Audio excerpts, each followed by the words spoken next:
ভাই আমার গার্লফ্রেন্ড আমাকে চিঠি দিছে বুঝছো, তা আমি তো পড়াশোনা পারি না, চিঠিটা পড়া শোনাও। अच्छा।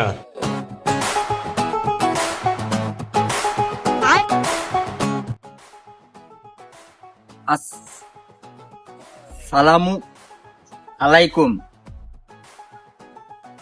প্রিয়, কেমন আছো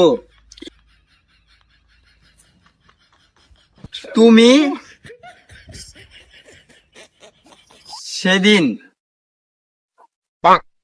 কইছে ভাই আমার ভুল হয়েছে ভাই, আমি অন্য কাউকে দিয়া চিঠিটা পরে ব্যবস্থা করে নিবনি।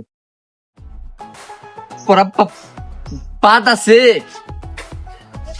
কাক দিয়ে না কাক দিয়ে পড়াইবনি আল্লাহ জানে, বুঝলই না।